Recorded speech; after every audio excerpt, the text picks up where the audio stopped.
Today, on the I Definitely Didn't Just Record 20 Minutes Without the Audio Being Recorded Says podcast, I will be discussing the importance of having physical media, YouTube rolling out games in the app, and some other stuff too, so go ahead and stick around. Let's start with a discussion about the importance of physical media, and this all came about because over the last week, Sony announced to some of their users, their PlayStation users, that if you bought specific shows on the PlayStation, you were going to be losing access to them in your library. Now, I want to be clear, this is not because Sony or PlayStation is evil.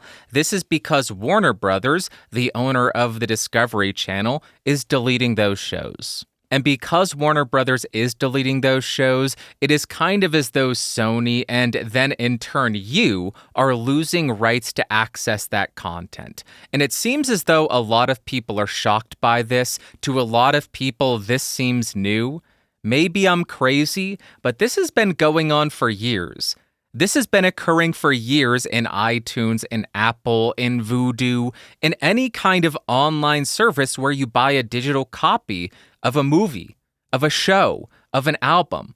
This is nothing new. Now, I'm not excusing this. I think this is crappy behavior. I think this sucks. But I think us as consumers need to understand that when we buy a digital copy, when we own a digital copy, we do not own that.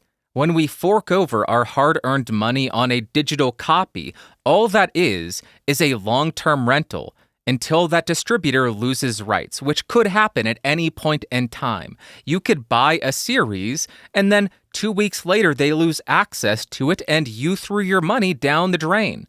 Maybe you could argue for a refund, but I've never had luck with that. I did speak to somebody at Apple, and they said if you keep track of what you bought and then you lose access and then you contact them and argue with them, they will give you a refund. I haven't gone to that trouble. But I think it's important for us as consumers to understand what we're actually paying for when we get that digital copy, a long-term rental. Now, as I mentioned, this isn't anything new. There seems to be this constant battle over rights, over licensing, over distribution, over all of that. And the first time this came on my radar is the original Dawn of the Dead. I bought the original Dawn of the Dead on Blu-ray, and when I was moving, I was stupid. I threw away all of my boxes, all of the packaging, all of the inserts. It was a stupid decision.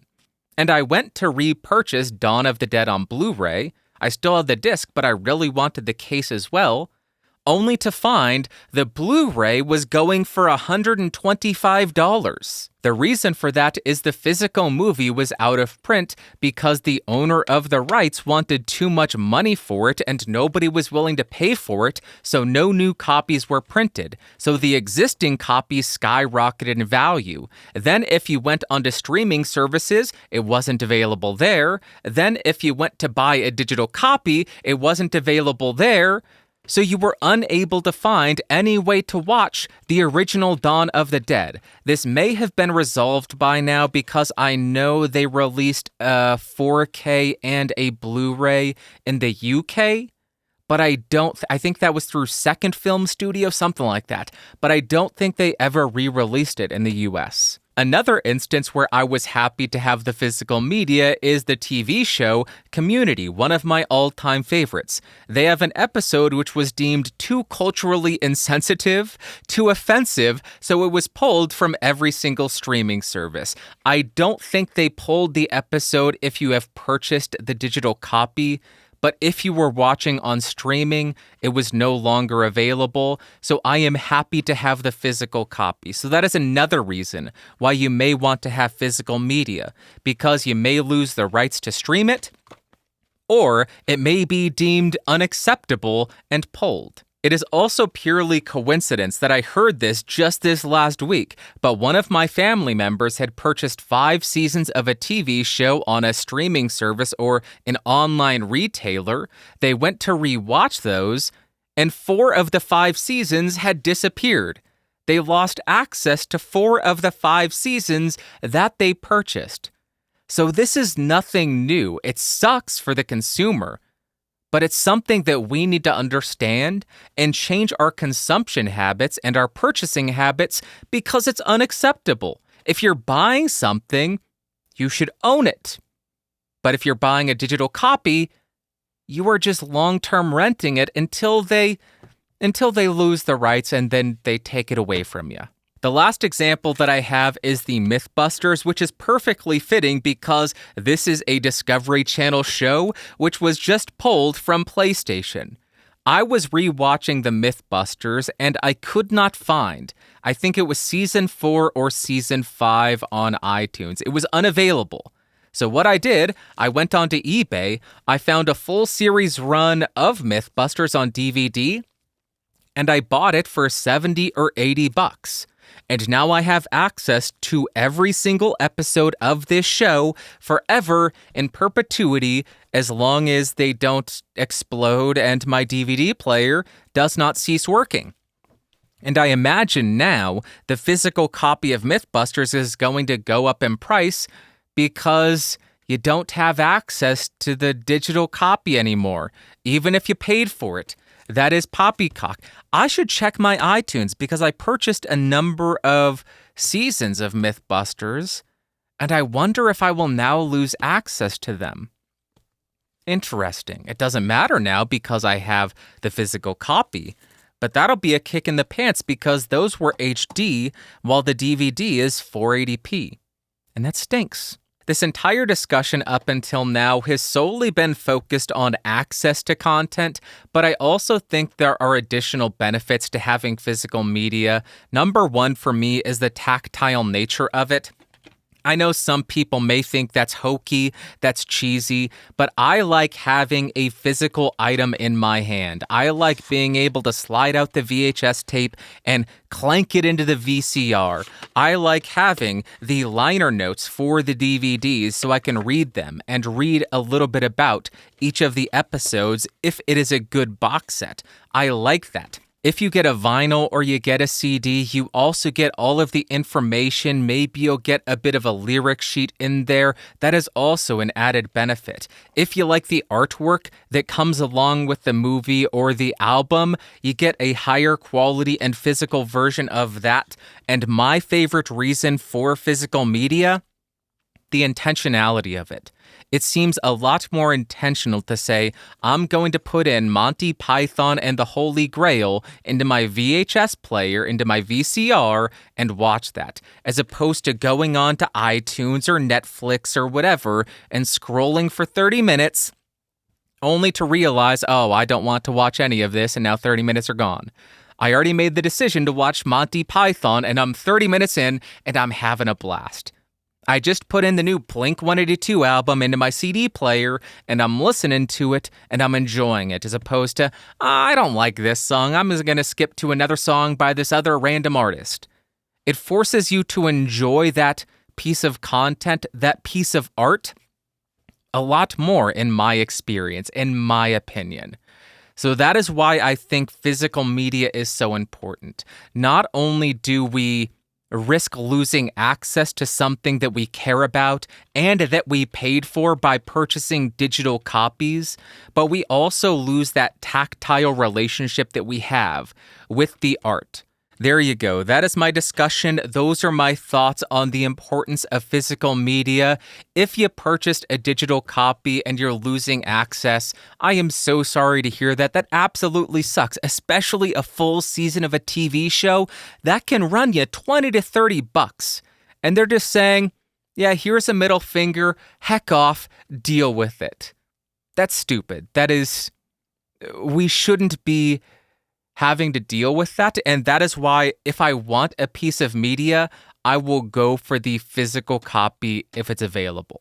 If you want to read a little bit more about this, I will link a Forbes article which is titled, PlayStation is deleting TV shows that players paid for thanks to Warner Brothers. Check it out if you want to read a bit more.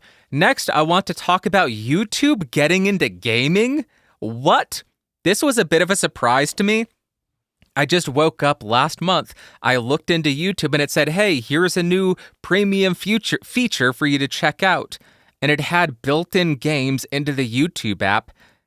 And it's silly They're not super in-depth games. I have been loving it. I have been playing 2 games. I have been playing Daily Solitaire and Daily Hurdle, which is a version of Wordle, and you have 5 Wordles every single day. I will have a video up on screen if you're watching it, scrolling through the available games. I think there are 30 of them. But it is so cool. It is so convenient not having to download another app to have access to these games. You know that I'm a paranoid weirdo. I didn't like having a solitaire app. I never had a Wordle or a Hurdle app on my phone. So having access to those games in YouTube, where I know Google already has all of my information because I have a Gmail account and I make content on YouTube, which is owned by Google. So I know they already have all that information. So I am more than happy to play those games in the app. Right now it is only available for YouTube Premium subscribers, I believe, but I hope this gets rolled out because I have been really, truly enjoying it. Every morning, okay, I'm going to spend 5 minutes playing the Daily Solitaire. That was fun. Although I shouldn't be on my phone. I should be reading a book instead. Maybe I should say I hope they kill this feature because it is making me a worse person because I am not reading a book. I am playing solitaire and playing word games. And then I'm stuck in the YouTube app and then I'll watch a video. They have bamboozled me. And this is not good. I will link a Verge article in case you want to read more about it, but that's all the information there is. It's just games in YouTube, and I love it. Although secretly, I hate it, because it's ruining my life. That is it for the news. Now let us jump to what she had to say. First comment comes from That Lazy Guy. He says, "Sorry, Bandrew, I usually just watch the Ask Bandrew segment and peace out for the week. Hope you don't take offense to that. Love ya." That Lazy Guy, thank you very much for the comment. I normally only read the last 3 words of your comment, so I hope that doesn't offend you. Thank you. I love you. I am just kidding. This doesn't bother me at all. That is exactly why I have timestamps in these videos, in my descriptions, in my show notes. I want you to be able to come to this podcast or go to one of my microphone reviews, find exactly what you're looking for, find what you enjoy, watch it, listen to it, enjoy it, and go about your day. If I wanted you to watch the entire episode, I wouldn't give you a single timestamp. I would try to hook you in and then drag you along, string you along. Oh, here's what you really want to hear, but hang on, I'm not going to discuss it until the last minute. Oh, you want to know how I got in a fist fight and now my knuckles are bloody? I'll tell you at the end of the show. You're not going to want to miss that. No, I give you the timestamps. That doesn't offend me at all. Thank you for watching any of it. I am honored that you spend any amount of time watching and listening to me. So That Lazy Guy, no sweat, no offense taken. Enjoy the Ask Bandrew segment, although you're not even going to be hearing this. You don't listen to this part. Why am I including this and talking to you and responding to you when you won't even hear it? There is a huge flaw in my logic here, or in my behavior, rather. There you go. That's my response to anybody else listening who thinks I may be offended by you only watching or listening to a portion. No, that's why I have timestamps. Next, we have a comment from Mediarite. He says, "Bank fees were a staple traditionally, yeah, but even in the US, it's a new era. There's much more competition, so search around, see what Google and Reddit and all the rest think. Far more players willing to offer really attractive packages." Mediarite, thank you very much for the comment. I think you are exactly right. That is great advice to shop around for a bank, shop around for the best offerings in terms of bank fees, in terms of interest rates. That's what I did. Well, I didn't shop around. I just heard, hey, there's this new bank savings offering here where you can earn 4.15% on your savings. And I said, yes, please.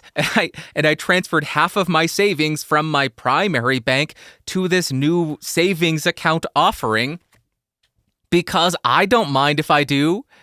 If you have $100, you can earn $4 a year as opposed to the nickel that you would earn at your regular bank where they pay you 0.05%. $4 or a nickel. I will take the $4 every single day. So although I didn't shop around, I heard about it and moved half of my money over because I want some of that benefit. But I do have most of my banking at this individual bank, and I want to keep access to capital, to sound very clinical about it, at that one institution. But that is great advice. If you are looking for a new bank, if you're looking for credit cards, don't use credit cards unless you have money to pay them off. If you're looking for car loans, if you're looking for savings accounts, if you're looking for any kind of banking, shop around because there are a lot of players, and also check the Better Business Bureau, make sure they're legitimate. Don't just throw all your money into some shady new place that offers 25% interest because that doesn't make any sense. So be safe about it, do your research, and yes, shop around. Great advice, Meteorite. Appreciate you. Next, we have a comment from Pegs, MEI Studio NY. He says, most of my videos, I use a Sennheiser MKE 600 just out of frame below me. I've found you can get it closer to mouth, about 6 to 8 inches, but more direct if placed more out in front and below, which leads to not having to use as much gain, which leads to less room noise. Just an additional thought for the robot guy that called in. Pags, thank you very much for the comment. I really do appreciate you sharing your experience and your expertise. I have had a little bit of an issue with underbooming, and the reason for that is I have a very reflective desk directly in front of me. And when I'm underbooming, that means that the mic is just a few inches away from this highly reflective surface, and any reflections of my voice hitting the desk are going directly into the side of the thing, and it sounds kind of funky. When I am away from the desk, though, I can get away with underbooming because I don't have this hard surface directly beneath the microphone, reflecting sound right into the side of it. But for somebody like CSB, who is going to be using this microphone for conference calls, that tells me they're going to be at a desk, and they will have a hard surface. They're likely not going to have sound panels that they throw down on their desk. So overhead miking for them in that environment with the reflective monitor, with the reflective desk, I would say overhead miking will still slightly be the better option. But if they are far away from a desk, absolutely underbooming could give them better signal to background noise ratio. Pags, thank you very much for the comment. Thank you for your insight. I appreciate you. Next, we have a comment from Matt Cohens. He says, have you ever played with parabolic mics? I'd be curious to know if a DIY parabolic reflector would help with indoor distance mic setup. Matt, thank you very much for the comment and the question. I really do appreciate it. I regret to inform you, I have never used a properly designed parabolic microphone. Heck, I have not tried any parabolic microphone. But my understanding is they are very specialized. The reason they're specialized is they are meant to be very directional and pick up sounds from very far away. That is obvious. Everybody knows that. That's what a parabolic microphone is for. But my understanding is the sound of them is not transparent. It is going to impart some kind of character to the recording that may not be ideal if you're just trying to get a little bit more directionality. This is going to be a very imperfect test because this is not an acoustically designed bowl, but I am going to talk into a bowl so you can hear... This is so stupid. I don't even think this is going to be a realistic demonstration of what a parabolic mic would sound like, but hey, let's give it a shot. Okay, I am going to point the microphone into the bowl. Now I am talking towards the bowl, and it is picking up the reflections of my voice, bouncing around, bouncing off the bowl directly into the SM7B. Here is how I sound talking directly into the SM7B. And now I am talking into the bowl again, and this is what it sounds like. So I don't think that's a realistic demonstration of what a parabolic mic sounds like. but I think you will expect some kind of frequency response impact of having a big plastic dish capturing sound waves, bouncing them around, and then sending them directly into the microphone capsule. I can't imagine that having a flat frequency response. So if you're just looking for directionality, I would say look for a microphone that's more directional. A parabolic mic may not be the right choice, although maybe I'm completely off base. If anybody watching or listening has tried a properly designed parabolic mic, let us know. Does it sound natural? Does it sound flat? Does it sound like a microphone being spoken into on axis? On axis? Or does it sound like a voice bouncing around a bowl being directed into the capsule of a microphone? Thank you very. Maybe I should buy a parabolic mic and try it out. Maybe I should. Thank you very much, Matt. Appreciate you. Next, last comment comes from Leave Me Watch 2. He says, "Hello, Bandrew. I really need your advice in choosing a microphone. What would you choose if you had to choose between the Universal Audio SD1 and the SE Dynacaster? I need to record my songs at home in an unprepared room." Starting on microphone A, this is going to be a very quick blind spoken word comparison between two microphones, the Universal Audio SD1 in neutral mode, and the SE Electronics Dynacaster with the bass boost and the first high shelf engaged. Jumping over to microphone B, the gain for the SD1 on the 18i20 is set at 100%. The Dynacaster has the dynamite circuit engaged, and my gain is set at about 11 o'clock. Back on microphone A, the reason why I'm running both of these microphones in different EQ profiles is because I wanted to use them in a way that I would use them. I like the SD1 best in neutral mode. Over to microphone B, and I think the SE Electronics sounds pretty good with a little bit of that bass boost and then that treble boost, or I think a lot of people will end up using it that way. I am going to disclose which microphone was which in 5, 4, 3, 2, 1. Microphone A was the SE Electronics Dynacaster. Microphone B was the Universal Audio SD1. Which one did you end up liking better? Which one do you think sounded better? Which one fit my voice better? Which one do you think would work best for music recording? Now on to my opinion. As far as which one I would select for music and just for general use, I would personally lean towards the SE Electronics Dynacaster. I just think that it offers a slightly more pleasing sound. I think you get a lot more versatility with the EQ switches, and I think that dynamite circuit is just awesome to have. It removes any kind of concern with a preamp being underpowered. The Universal Audio, on the other hand, it's a fine microphone, and they did just roll out that plugin that allows you to do a little bit of EQing to match other microphones. It's a really cool plugin. It's not the most accurate in my experience, in my opinion, but it is a nice addition. I just don't love the sound of the Universal Audio as much as I appreciate the SE Electronics. So that is what I would pick between these two. But when it comes down to it, I'm not able to tell you which of these two microphones you should buy. You are the one that is going to be using them to record.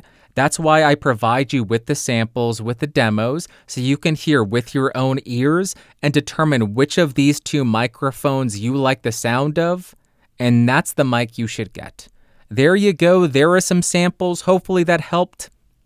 Let's move on. That's it. I have nothing else. Bye. That is it for the What You Had to Say segment. Now we are jumping to the Value for Value segment because, yes, this is a value for value show. What does that mean? There are no ads. There is nothing behind a paywall. I just produce the content, put it out there. I try to make it as valuable for you as I possibly can. If you get any value out of it, send that value back in whatever way you deem necessary. This week, we have a number of financial supporters. Number one is TechMed Rainer Richter, €50. He says, Donka, happy Thanksgiving, Bandrew. I'm really sorry for exposing you as an AMP undercover agent under the last video. Maybe this will help you to get a new identity. Rainer, thank you so much for the €50 super thanks. I really do appreciate it, and I will use this €50 to go ahead and acquire a new identity so I can continue to berate people online for misuse of microphones and audio gear. It was so embarrassing. Maybe I shouldn't be admitting this, but I berate people online because they do live streams, they go into StreamYard, they do whatever, and they don't select the right microphone for their streams. I went into my D&D chat this last week, and 35 minutes in, somebody said, hey, it sounds like you're using your camera mic. I had done exactly what I berate everybody else for. So I need American Microphone Police to come after me as well. Rainer, thank you so much for the support. Really do appreciate it. Next, we have $33.33 sent in by comic strip blogger. CSB.lol is his URL. That was a lot of three-letter acronyms there. That could be very confusing. www.csb.lol. That is his URL, his website address, let's call it that, if you want to check out his comics. And this was sent in on behalf of CSB by Darren O'Neill. PlanetRage.show. The most cathartic show out there where they say stuff I just think, oh, you can't say that. Oh, no. It is very cathartic to listen to them. Anger, rage. I don't know what else to say about it. It's very rageful. Thank you very much, CSB. Thank you, Darren. I appreciate you both so much. Next, we have $2 from Attaboy Brad. He says, thanks. Going to be linking to this distance miking demo all the time. Brad, thank you very much for the $2 super thanks. I went ahead, I separated that portion of the video, and I uploaded it to the Clips Castage channel in case you want just that video on its own. It's available over there for you to check out and link to your heart's content. That is it for the value for value section. Now let us jump to my favorite part of the show, which, yes, we are doing again, the Ask Bandrew segment.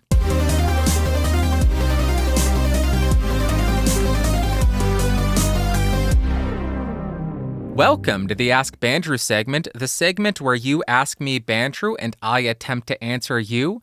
If you want to send in a question to be answered, go to askbandrew.com, askbandrew.com, askbandrew.com. There are instructions on how to send in audio, video, and text. I do prefer audio and video because then I don't have to read. But we do have one written letter coming in today. Number one comes from Hydroponic Gardener.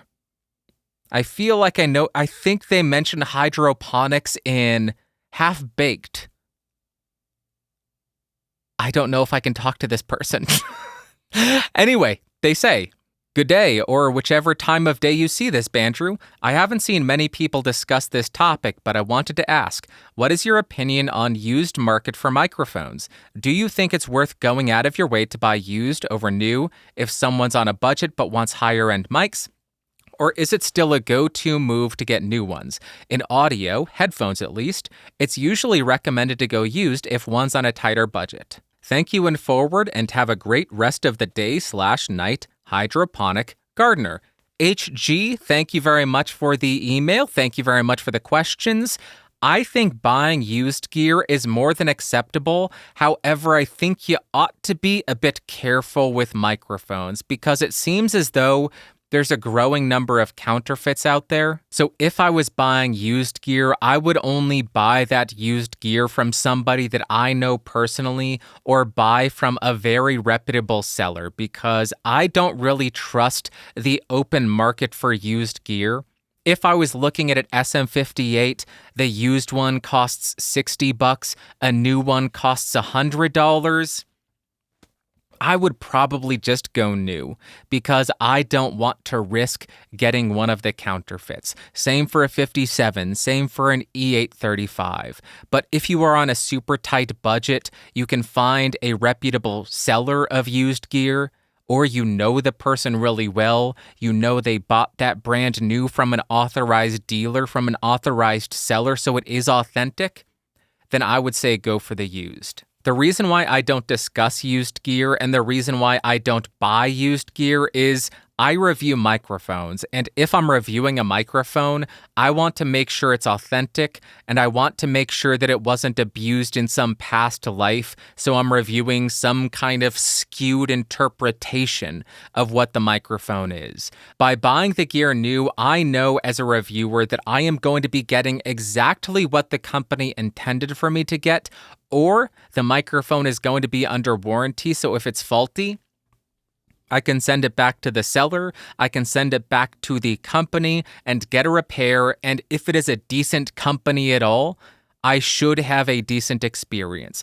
And that is also very good information for me to have. How does this company handle warranty situations? If I bought used gear and got screwed and got a piece of garbage, I would have fewer instances of having to actually interact with the company and understand what that procedure is like. So I like getting new gear because I review it, and because I review it, I feel an obligation to make sure the gear that I'm reviewing is pristine, it hasn't been abused, it's a good representation of what the piece of gear actually is, and that means that I go through authorized sellers of that gear to get the authentic article, and I don't buy used gear unless it's impossible, like the SM5B, like the old SM7, like some other stuff. I can't remember the name of it. I bought a shotgun microphone that's from the 70s, I think. That stuff I will buy used because I don't have any other option. There's no new old stock 50-year-old microphones that I have seen, and if they are, they're going to be prohibitively expensive. So for my use case, I will continue to buy brand new. If you are on a budget and you are looking at a microphone that might save you $30, $40, I would say maybe don't risk it and go for the actual new item from an authorized seller.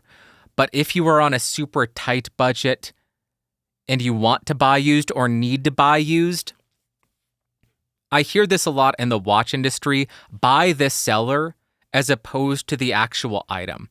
Research who you're buying it from. Is it a reputable seller? Do they have a track record? Do they have a lot of reviews? Do they have a lot of transactions? What do people say about them? Read all of that stuff. And that will inform who you can, should, and will likely feel comfortable buying from. Hopefully that was helpful. Thank you very much for the comment or question, HG. Next, we have a voice submission from Edward. Take it away, Edward. Hi, Bandrew. Edward here. I have a couple questions, so I'll try to make this as quick as I can. Firstly, can you do a blind spoken word comparison between the MXL 770 and the MXL 990 for me? Secondly, I have a unique recording dilemma I'd like to consult with you and the viewers about. I am currently using the SEV7 with the Motu M2 for my Discord calls, and it's great, but I'd like to get a microphone set up for when I'm playing games in VR or virtual reality with my friends as well.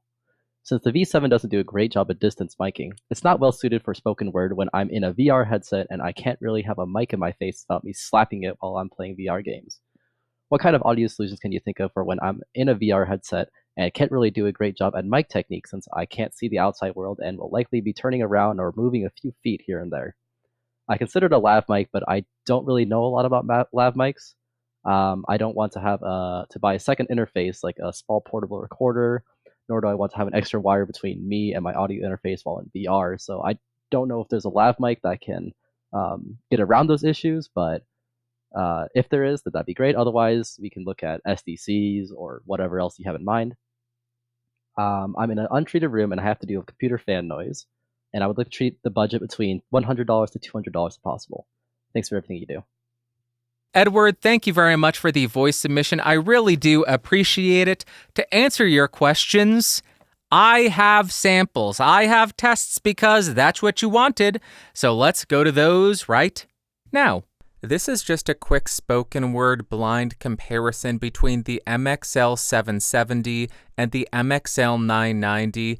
I'm not going to disclose yet which microphone is which, but I will be switching back and forth between them. Microphone A is set with the gain at 12 o'clock. Microphone B is set with the gain at about 1 o'clock. Both microphones are running through the Focusrite 18i 22nd Gen. I am about 6 inches away from both microphones. They're pointed directly at my mouth. I will continue talking for just a little while longer so you can get a good understanding of how each of these microphones sounds, what the character of the microphone is, which one's brighter, which one's darker, which one's fuller, which one's more anemic and weak sounding. What do you think the difference in these microphones is? Which one do you think sounds better? And I will disclose which microphone is which in 5, 4, 3, 2, 1. Microphone A is the MXL 990. As I mentioned, the gain on the 18i20 is set at about 12 o'clock. Microphone B, surprise, surprise, is the MXL 770 with the gain set at about 1 o'clock. Now I will go ahead and do my best to level match these in post to make sure they're exactly the same level because they may be a dB off at the preamp stage, but I will level them in post and I will have a lower third if you're watching the video so you can determine what kind of difference there was in the actual gain. But there you go. There is your blind comparison between the 770 and 990. Which one did you like the sound of better? Something to consider when you're looking for a microphone for VR streaming is the ability for the microphone to move with you as you move around. For this demonstration, I am just using the internal microphone on my camera, which is more directional and it's a few feet away from me. It sounds fine, it's tolerable, you can hear me, but what happens if I'm VR gaming, streaming, and I turn around?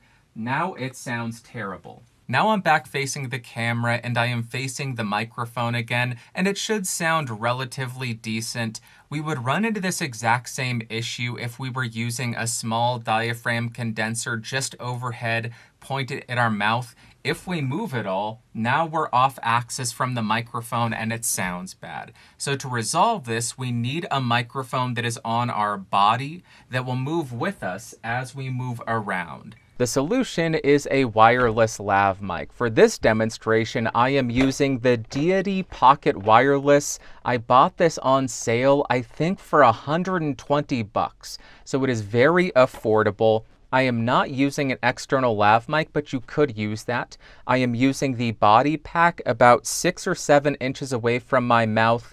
I have the receiver running over USB directly into my computer and I am capturing the audio that way. So now as I move around, oh, you can still hear me. I'm continuing to walk around. Oh, I'm VRing. I am virtual reality gaming, folks. And you can hear me wherever I go. Oh boy, how exciting. So I think something like a wireless lav mic would be ideal. If you don't like the sound of this built-in microphone, it does have a mic input that you could use, and I'll give you a few demonstrations of that as well. Now I have the lav mic that came with this Deity Pocket Wireless kit, so it's not going to be the best sounding, but what this allows is for a much smaller microphone.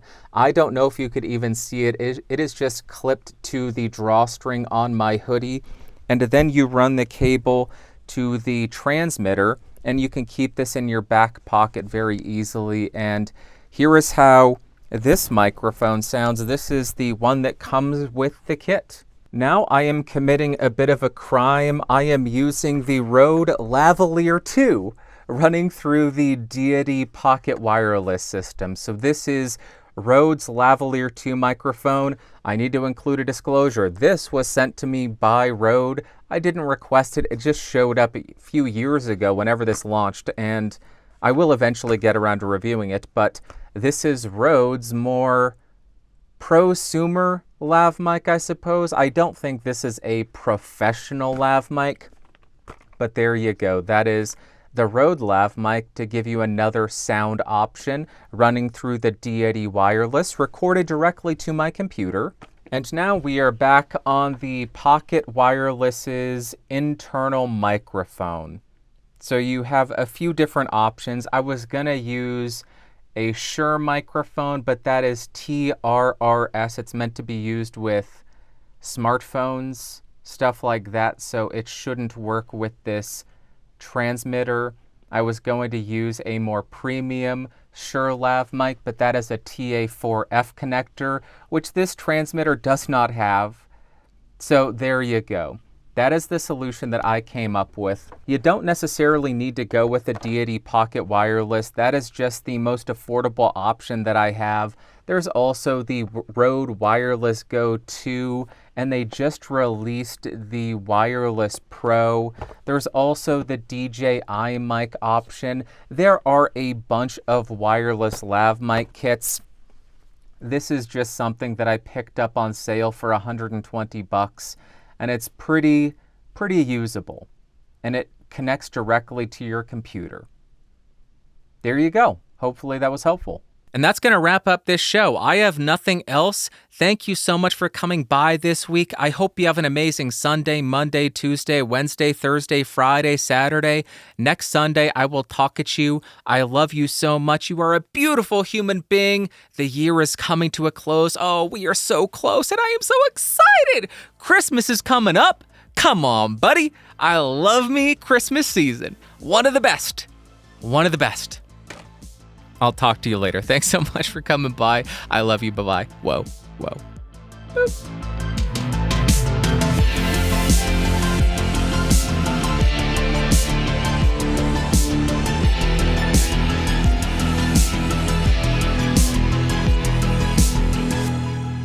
This has been a Geeks Rising production.